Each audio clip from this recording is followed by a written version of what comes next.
እንኳን ሌላ እንደ ጥፋታችን እንደ ሐሰት ትርክቱ እንደ ሁኔታው እኮ ኢትዮጵያ የምትባል ሀገር መኖር ያልነበረባት ናት። ግን ስለ ትንሾች ምርጦቹ ስለ ቸርነቱ ቢያንስ አሁን ባለችበት እንድትኖር ያደረገው እኮ እግዚአብሔር ቸርነቱን በአገራችን ስለሰራ ነው። ከተመረጡት ምርጦች ወላዲተ አምላክ ድንግል ማርያም ናት። የምርጦች ምርጥ ወላዲተ አምላክ ድንግል ማርያም ናት። ስለ ምርጦቹ ስለ ሐዋርያት፣ ስለ ምርጦቹ ስለ ሰማዕታት፣ ስለ ምርጦቹ ስለ ጻድቃን፣ ስለ ምርጦቹ ስለ ቅዱሳን መላእክት፣ ስለ ምርጦቹ ስለማናውቃቸው በከተማም በገጠርም ስላሉ ምእመናን ስለ እነሱ ብሎ ይህን የራቀውን ቀን ያቀርብልናል፣ የከበደውን ያቀልልናል። ወገኖች ዋናው ፈቃደኞች እንሁን። የምታደርጉትን ሁሉ በኢየሱስ ክርስቶስ ስም አድርጉት። ይህ በኢየሱስ ክርስቶስ ስም ለዓለም ቤተክርስቲያን የነጻነት አርማ እንዲሆን የተወሰነ ነው። በዚህ መከራውን ማሰብ ብቻ ሳይሆን መሳም ብቻ ሳይሆን በዚህ የእግዚአብሔር ኃይል ይተላለፍልናል። በዚህ በረከቱ ይተላለፍልናል። በዚህ ቸርነቱ ይተላለፍልናል። በተለይም በረከቱ ይተላለፍልናል ብለን እናምናለን። እምነቱ ነው ዋናው። እምነቱ እስካለ ድረስ በለበሰው ጨርቅ እንኳን ደግሞ በፈሰሰበት በዚህ በለበሰው ጨርቅ ኃይል ከሰውነት ይወጣል። አዎ በዘመኑ ይህን ዕፀ መስቀል ከተቀበረበት ማን ያውጣው ሲባል እግዚአብሔር ያደረባት ንግሥት እሌኒ ተገኘች። በፈቀደው ጊዜ በወሰነው ጊዜ ከተቀበረበት ወጣ። ዛሬስ በአገራችን በኢትዮጵያ አንድነታችን አልተቀበረም፣ ፍቅራችን አልተቀበረም፣ ሰላማችን አልተቀበረም፣ ህብረታችን አልተቀበረም፣ ያመተሳሰባችን አልተቀበረም፣ አንድ ኢትዮጵያዊ ለሌላው ኢትዮጵያዊ ሞገስ መሆኑ አልተቀበረም። የተቀበረብን በጣም ብዙ ነው ወገኖች። ሰው የሆነን ሁሉ ጠላት ምንም ሳንል እንደራስ መውደድ ቢኖር ኖሮ እግዚአብሔርን በፍጹም ልብ መውደድ ባልንጀራን ሰው የሆነ ሁሉ እንደራስ መውደድ ቢኖር እኮ ፍቅረ እግዚአብሔር ፍቅረ ቢጽ ቢኖር እኮ ወንጌል ይሄ ሁሉ መጽሐፍ ቅዱስ አያስፈልግም፣ ምኑም አያስፈልግም። ዝማሬ ብቻ፣ ቅዳሴ ብቻ፣ ውዳሴ ብቻ ነበር የሚያስፈልገን። የሁሉ የቅዱሳን ምልጃው፣ ጸሎቱ፣ የዛን ሁሉም ነገር የምናደርገው ትምህርቱ፣ ስብከቱ ይሄ ሁሉ ፍቅርን ከተቀበረበት ከተደበቀበት አውጥተን እጅ ለማድረግና ከሱ ጋር ለመኖር ነው። በአገራችን በቤተ ክርስቲያናችን የተቀበረውን ፍቅር የማውጣት ኃላፊነት የእያንዳንዳችን ነው።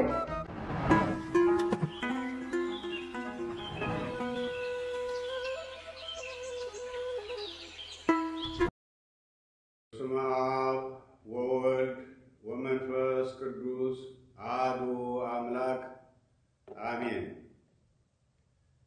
በአገር ውስጥም በአገር ውጭ በውስጥም በውጭም ያላችሁ ኢትዮጵያውያን ኦርቶዶክሳውያን ሁላችሁም ሁሉን ቻይ አምላክ ልዑል እግዚአብሔር እንኳን ለብርሃነ መስቀሉ በሰላም አደረሳችሁ አደረሰን።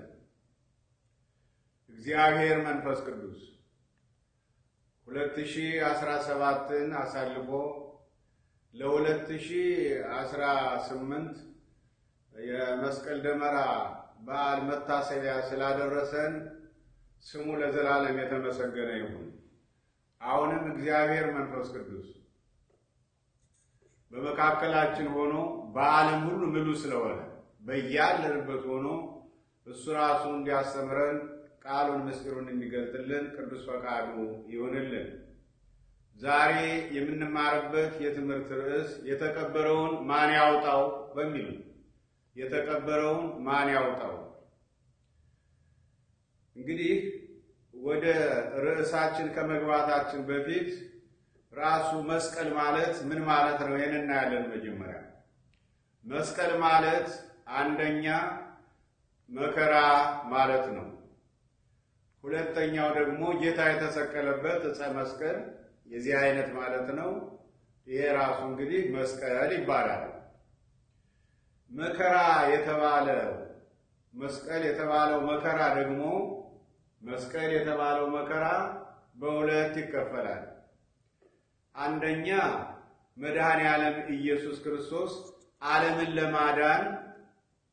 ለማዳን ስለ ዓለም ስለ ሁላችን የተሸከመው መስቀል የተባለ መከራ ከጽንስ እስከ ቀራንዮ እስከ ትንሣኤ ድረስ የደረሰበት ጽዋዕትወ መከራ ሁሉ ዓለም የዳነበት ሆኖ እሱ መስቀል ይባላል። ለምሳሌ ወደ ቆላስይስ ሰዎች ምዕራፍ 2 ኤፌሶን ምዕራፍ 2 ሌሎችንም በወቅቱ እንመለስበታለን።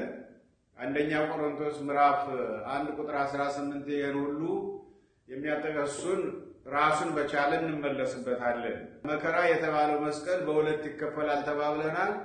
አንደኛው ዓለም የዳነበት ጌታ የተቀበለው መስቀል የተባለ መከራ ሞት ነው።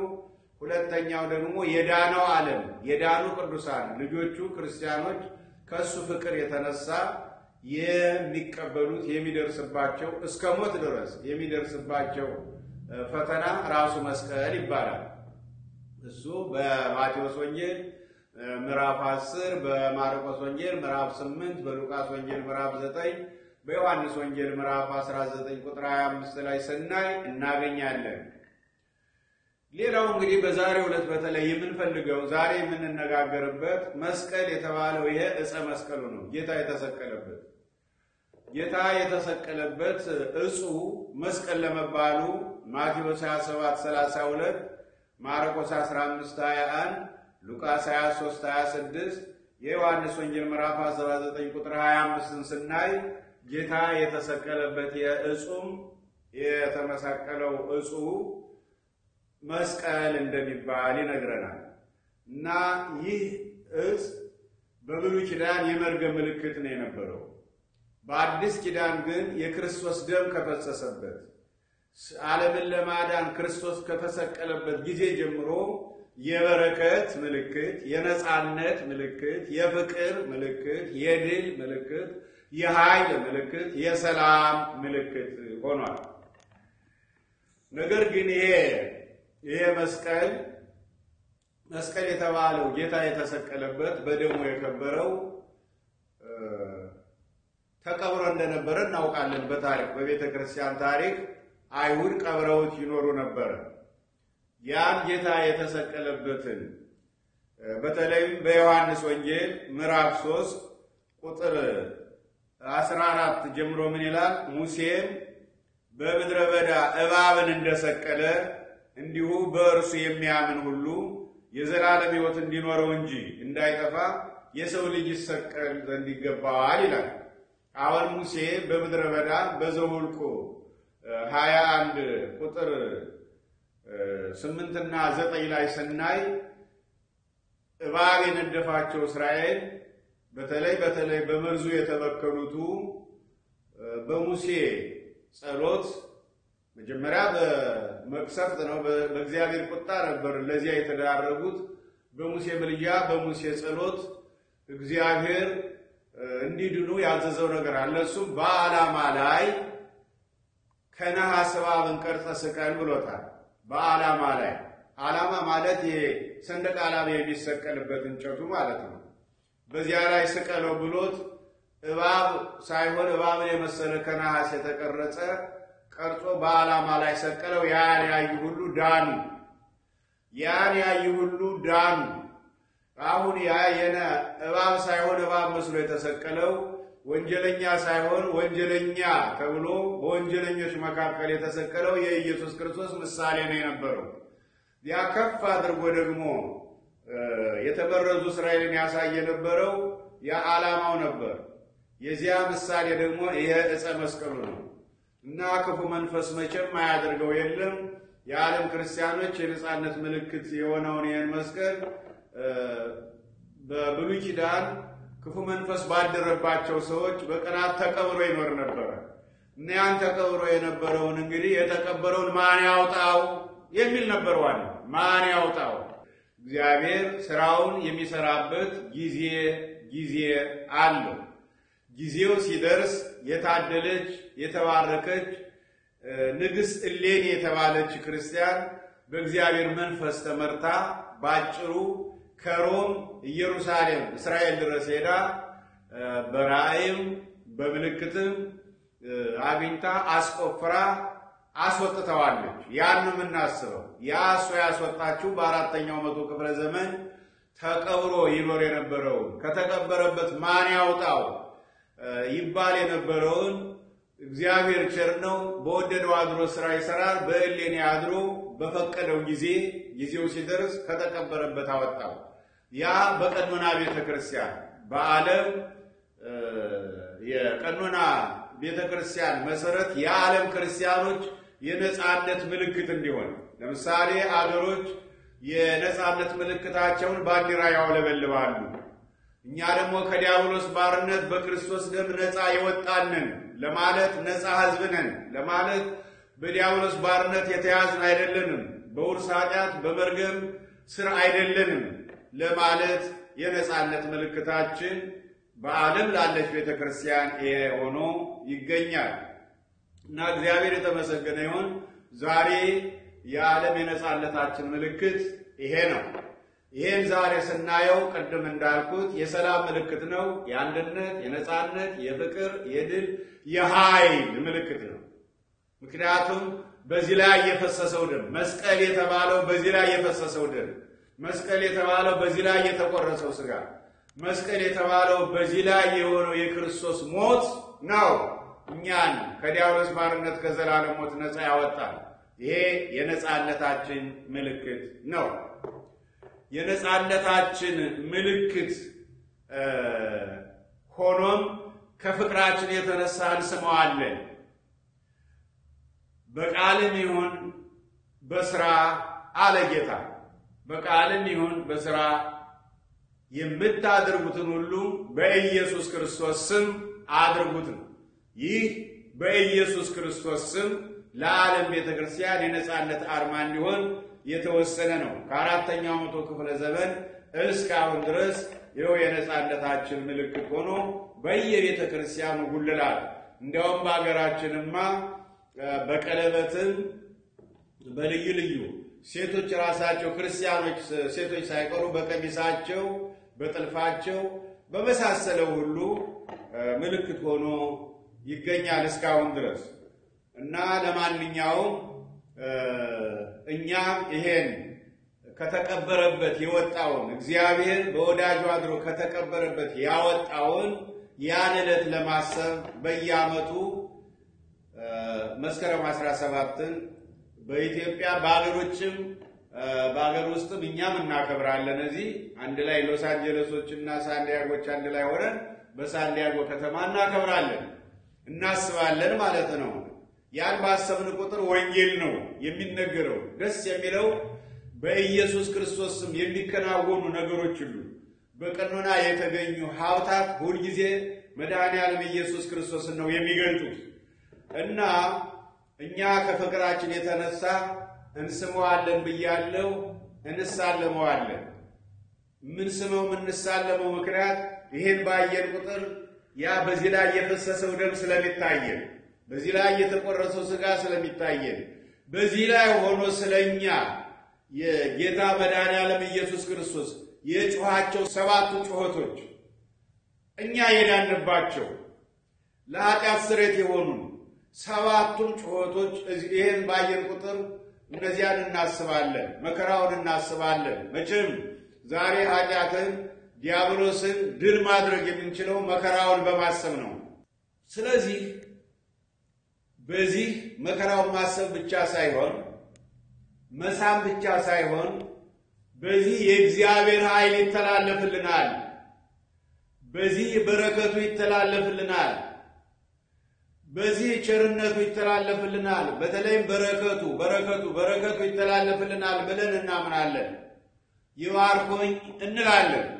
ካህኑ መስቀሉን ይዘው እግዚአብሔር ይባርክ ይላሉ። ይሄ ምልክት ነው። እግዚአብሔር ይባርክ ባራኪው ስሙ ነው።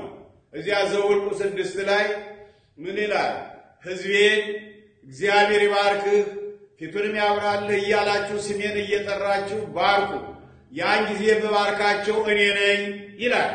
ዛሬም በኢትዮጵያ ኦርቶዶክስ ቤተክርስቲያን በባህላችን በስርዓታችን በቀኖናችን ይባርኩኝ ይላሉ ምእመኑ። ካህኑ እግዚአብሔር ይባርክ ይላሉ። እግዚአብሔር ወልድ ኢየሱስ ክርስቶስ፣ እግዚአብሔር አብ፣ እግዚአብሔር መንፈስ ቅዱስ እግዚአብሔር ይባርክ ይላሉ። ለእግዚአብሔር ነው አሳልፈው የሚሰጡ ቡራኬን በረከትን ይፍቱኝ ይላሉ ምእመኑ ወይ ምእመናን ይፍቱኝ ይላሉ። ይፍቱኝ ሲሉ ያች ምእመን ወይም ያ ምእመን ይፍቱኝ ሲሉ ካህኑ እግዚአብሔር ይፍታ፣ እግዚአብሔር ወልድ ኢየሱስ ክርስቶስ በፈሰሰ ደሙ በተቆረሰ ሥጋው በቅዱስ ስሙ ከኃጢአት ማሰሪያ እሱ ይፍታ ነው። ፈቹ እሱ ነው። ሁልጊዜ ካህናት በስሙ የተሰየሙት የሚታዩ የሚጨበጡት ነገሮች ሁሉ ምክንያቶች ናቸው። ኃይል ሁልጊዜ ከሱ ነው። የኃይል ምንጭ ራሱ መድኃኔዓለም ኢየሱስ ክርስቶስ ነው። ስለዚህ በዚህ ኃይል ይተላለፍልናል፣ በረከት ይተላለፍልናል ብለን እናምናለን። ያቺ ሴት በ12 ዓመት ሙሉ ደም ይፈሳት የነበረችው ሴት የጨርቁን ጫፍ ብነካ እንደምንም እድናለሁ አለች። እንደምንም ብላ የጨርቁን ጫፍ ነካች። የጨርቁን ጫፍ በነካች ጊዜ ኃይል ከሰውነቱ ወጣ። ያን ጊዜ የጨርቄን ጫፍ የነካ ማን ነው አለ። ከዚያ ሐዋርያት ምነው የሁሉ ሕዝብ በሥጋ እየተዋደቀብህ የጨርቄን ጫፍ አልክ? እነዚህ ሁሉ በሥጋ ነው፣ በእምነት የጨርቄን ጫፍ የነካል። ምክንያቱም ኃይል ከሰውነት የወጣ። ስለዚህ እየተንቀጠቀጠች እኔ ነኝ አለች። አንቺ ሴት እምነትሽ ታላቅ ነው፣ እነሆ ድነሻል ተባለች። መታደል ነው። ስለዚህ እምነት ነው ዋናው፣ እምነት ነው። በዚህ ይሆንልናል በረከቱ ጸጋው። እንዲያውም የአጋንንትን የሚያባረው ኃይል በዚህ ይተላለፍናል። መድኃኔዓለም ኢየሱስ ክርስቶስ በዚህ ኃይሉን አስተላልፎ ይረዳናል ብለን እስካመን ድረስ ይሆናል። ለምሳሌ ቅድም ያልኳችሁ ዘኍልቍ 21 ላይ እስራኤል እኮ ያን ሙሴ የቀረጸውን የነሐስ እባቡን በዓላማ ላይ የተሰቀለውን ሲያዩ ነው አምነው አዩ፣ ዳኑ። ያን ስታዩ ትድናላችሁ ተባሉ፣ አመኑ፣ ዳኑ። ኦሪት ዘጸአት ምዕራፍ 14 ቁጥር 16 ላይ ስናይ የሙሴ በትር የኤርትራን ባህር ከሁለት የሚከፍልበትን ኃይል እንዲተላለፍበት ሆኗል። መድኃኔዓለም ኢየሱስ ክርስቶስ እግዚአብሔር በሙሴ በትር የኤርትራን ባህር የመክፈል ኃይሉን አስተላልፎበታል። በመጽሐፈ ኢያሱ ምዕራፍ 3 ቁጥር 13 ላይ እንደምናየው የሰው እጅ በቀረጸው በታቦቱ በሰዎች እግር ታቦቱን የተሸከሙ ካህናት የሞላውን የዮርዳኖስ ወንዝ ሲረግጡ ወንዙ ይከፈላል አለ። ታቦቱን የተሸከሙ ካህናት የሞላውን ወንዝ ረገጡ። ወንዙ ከሁለት ተከፈለ። እስራኤል በሰላም ተሻገሩ።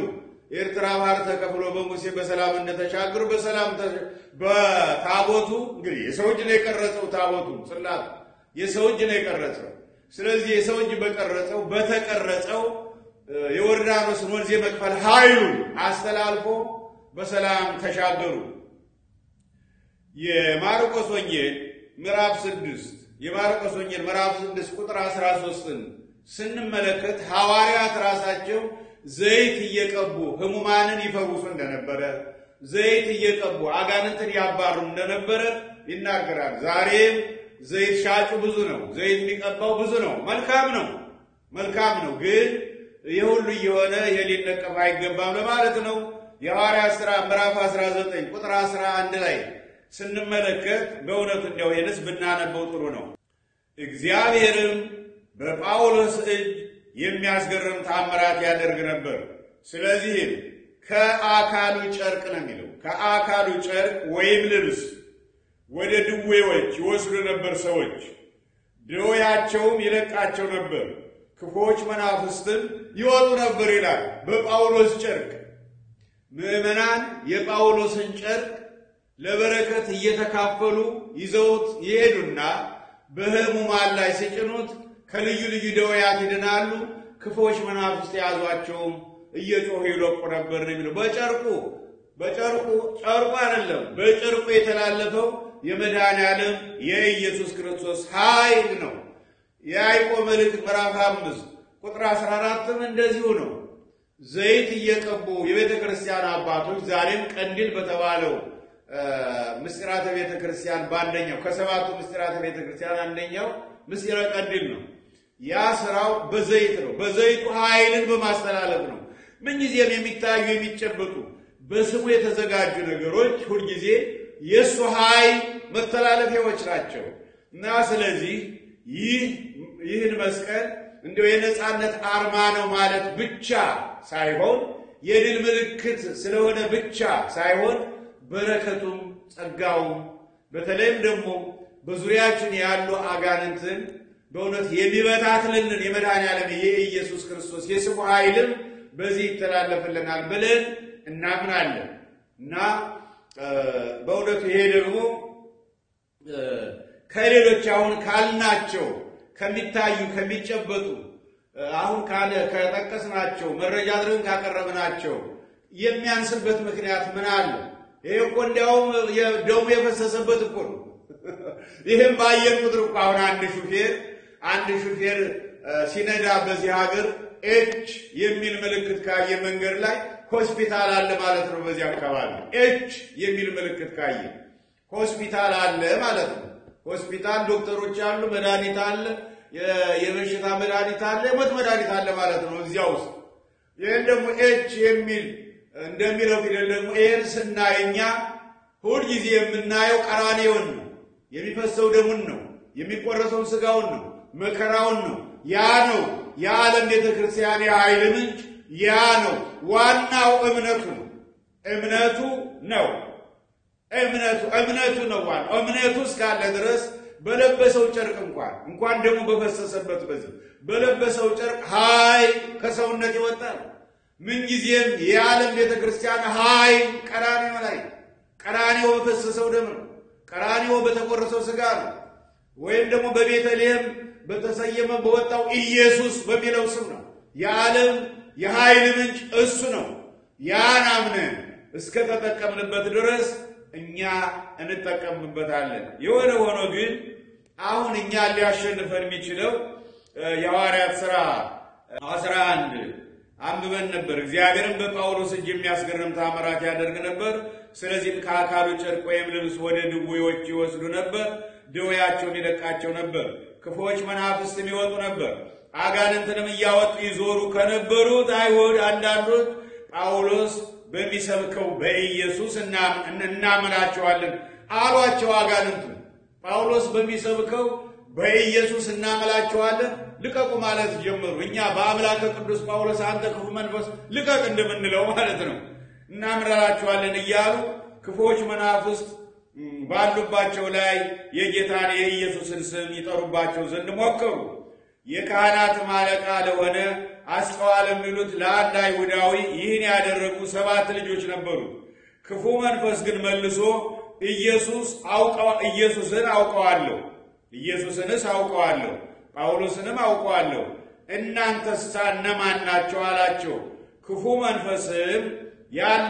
መንፈስም ያለበት ሰው ዘለለባቸው። ቆስለውም ከዚያ ቤት ራቁታቸውን እስኪሸሹ ድረስ በረታባቸው፣ አሸነፋቸውም ይላል። ዋናው ነገር እኛ የተሸነፍነው ዛሬ ከእምነታችን ማነስ ነው እንጂ በስሙ የተሰየመው ነገር ሁሉ የኃይሉ መተላለፊያ ነው። በእውነት የኃይሉ መተላለፊያ ነው። ለአባቶቻችን ያደረገው ለእኛም ለማድረግ የኃይል እጁ የተዘረጋ ነው። ከእኛ እምነት የተነሳ ነው። ዛሬ ስሙንም ምንጠራ እምነቱ ከሌለ፣ ፍቅር ከሌለ፣ አንድነት ከሌለ፣ ህብረት ከሌለ ዛሬ አጋንንት እኛን ያሸንፉናል ማለት ነው እና አሁን ርዕሳችን ከተቀበረበት ማን ያውጣው ነው ርዕሳችን። አዎ በዘመኑ ይህን ዕፀ መስቀል ከተቀበረበት ማን ያውጣው ሲባል እግዚአብሔር ያደረባት ንግሥት እሌኒ ተገኘች። በፈቀደው ጊዜ በወሰነው ጊዜ ከተቀበረበት ወጣ። ዛሬስ በአገራችን በኢትዮጵያ አንድነታችን አልተቀበረም፣ ፍቅራችን አልተቀበረም፣ ሰላማችን አልተቀበረም፣ ህብረታችን አልተቀበረም። ያ መተሳሰባችን አልተቀበረም። አንድ ኢትዮጵያዊ ለሌላው ኢትዮጵያዊ ሞገስ መሆኑ አልተቀበረም። የተቀበረብን በጣም ብዙ ነው ወገኖች። የተቀበረብን መልካም ነገር በአገራችን ብዙ ሆኗል። እንደው 50 ዓመት ሙሉ የተተረከው የሐሰት ትርክትም ይሁን ወይም በ17ቱ ዓመት እግዚአብሔር የለም ተብሎ ዲያብሎስ ምድሯን ስለፈነጨባት ይሁን ዛሬ በብዙ ነገር ተሸንፈን ያለነው። ዛሬ ያን የተቀበረውን ፍቅራችን እንዴ ወንጌል እኮ ብሉይም ሐዲሱም እኮ በዚህ ዓለም ክፉ መንፈስ የሚቀብረውን ፍቅር ለማውጣት ነው። እግዚአብሔርን በፍጹም ልብ በፍጹም ሐሳብ ብንወድ ኖሮ ባልንጀራን እንደራስ መውደድ ሰው የሆነን ሁሉ ጠላት ምንም ሳንል እንደራስ መውደድ ቢኖር ኖሮ እግዚአብሔርን በፍጹም ልብ መውደድ ባልንጀራን ሰው የሆነን ሁሉ እንደራስ መውደድ ቢኖር እኮ ፍቅረ እግዚአብሔር ፍቅረ ቢጽ ቢኖር እኮ ወንጌል ይሄ ሁሉ መጽሐፍ ቅዱስ ማያስፈልግም፣ ምኑም አያስፈልግም። ዝማሬ ብቻ ቅዳሴ ብቻ ውዳሴ ብቻ ነበር የሚያስፈልገን። የሁሉ የቅዱሳን ምልጃው ጸሎቱ የዛን ሁሉም ነገር የምናደርገው ትምህርቱ ስብከቱ ይሄ ሁሉ ፍቅርን ከተቀበረበት ከተደበቀበት አውጥተን እጅ ለማድረግና ከሱ ጋር ለመኖር ነው። ምክንያቱም እግዚአብሔር ማለት ፍቅር ነው። ፍቅር የሌለው ክርስትና ከእግዚአብሔር ጋር ሊሆን አይችልም። ፍቅር የሌለው ክርስትና ከዲያብሎስ ጋር ነው። ስለዚህ አሁን በአገራችን በቤተ ክርስቲያናችን በክርስትናው ዓለም ዛሬ በክርስትናው ዓለም እኮ ፍቅራችን ተቀብሮብናል። ማን ያውጣው ነው? አሁን ይሄን ማውጣት የሚችሉት በስሙ የተሰየሙት እንደ ቅድስት እሌኒ ስልጣን ያላቸው እንደ ንግሥት እሌኒ ስልጣን ያላቸው ናቸው። ባለስልጣኖች በፖለቲካው በኩል ባለስልጣኖች፣ ካድሬዎች፣ ፖለቲከኞች ሁላቸውም ኃላፊነት አለባቸው። በቤተ ክርስቲያኗ በኩል ፓትርያርክ፣ ጳጳሳት፣ መነኮሳት፣ ቀሳውስት፣ ዲያቆናት፣ ክርስቲያኖች ሁላችንም ኃላፊነት አለብን። መድኃኔዓለም ኢየሱስ ክርስቶስ የፈሰሰ ደሙ በዚህ ላይ ብቻ አይደለም፣ እንዲያውም በዚህ ላይ ደሙ ነው የፈሰሰበት።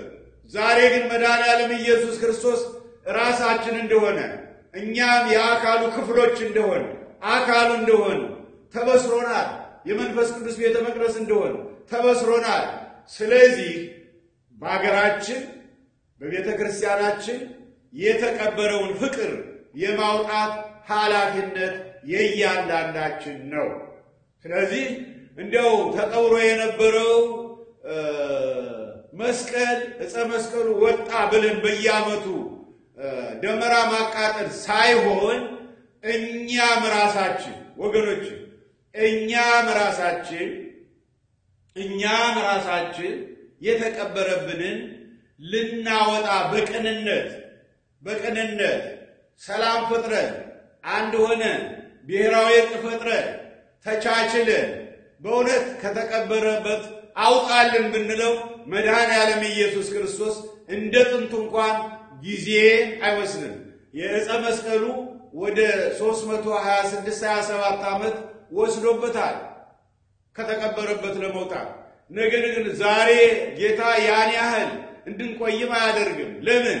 ማቴዎስ 24 ላይ ጌታ ሲመጣ ያ የመምጣቱ ቀናት በጣም ከባዶች ናቸው ይላል እና ሥጋ የለበሰ ሁሉ ባልተረፈ ነበር ይላል። ነገር ግን ስለተመረጡት ይላል እነዚያ የመከራ ቀናት ያጥራሉ ይላል። ስለዚህ ከተመረጡት ምርጦች ወላዲተ አምላክ ድንግል ማርያም ናት። የምርጦች ምርጥ ወላዲተ አምላክ ድንግል ማርያም ናት። ስለ ምርጦቹ ስለ ሐዋርያት፣ ስለ ምርጦቹ ስለ ሰማዕታት፣ ስለ ምርጦቹ ስለ ጻድቃን፣ ስለ ምርጦቹ ስለ ቅዱሳን መላእክት፣ ስለ ምርጦቹ ስለማናውቃቸው በከተማም በገጠርም ስላሉ ምእመናን ስለ እነሱ ብሎ ይሄን የራቀውን ቀን ያቀርብልናል፣ የከበደውን ያቀልልናል።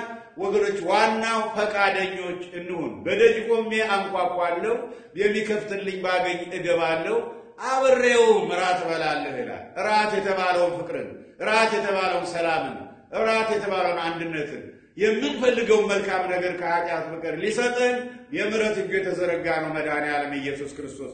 ስለዚህ የተቀበረውን ማን ያውጣው? የተቀበረብንን አንድነት፣ የተቀበረብንን ፍቅር፣ የተቀበረብንን ህብረት ወይም ደግሞ የተቀበረውን የትዳር ፍቅር፣ የተቀበረውን የባልንጀርነት ፍቅር፣ የተቀበረውን አንድ ጎሳ ለሌላው ጎሳ የነበረውን ፍቅር ያ ተቀብሯል ዛሬ።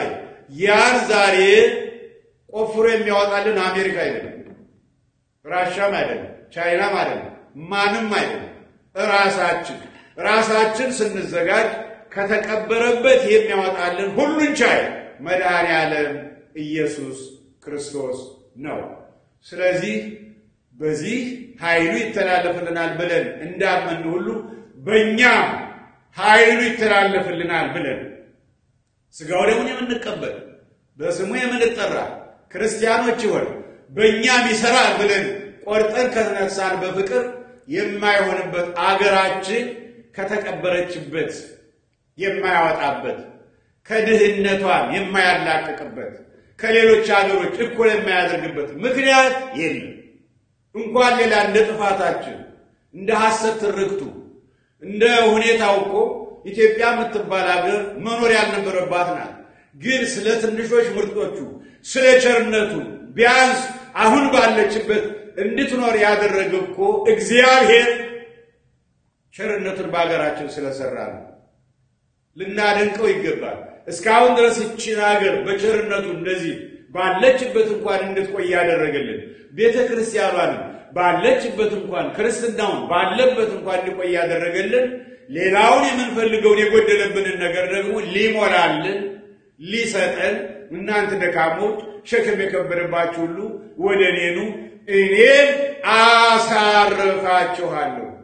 መድኃኔዓለም ኢየሱስ ክርስቶስ የሀገራችንን ሸክም የቤተ ክርስቲያናችን ሸክም የሁላችን ሸክም በውስጥ በሀገራችን ያለውን የሚፈሰውን ደም ይህን ሁሉ አስወግዶ ሸክማችን እረፍቱን እንዲሰጠን በእሱም እንዲያሳርፈን ቅዱስ ፈቃዱ ይሆንልን። የዛሬ ዓመት በሰላም ያድርሰን። እግዚአብሔር የተመሰገነ ይሁን።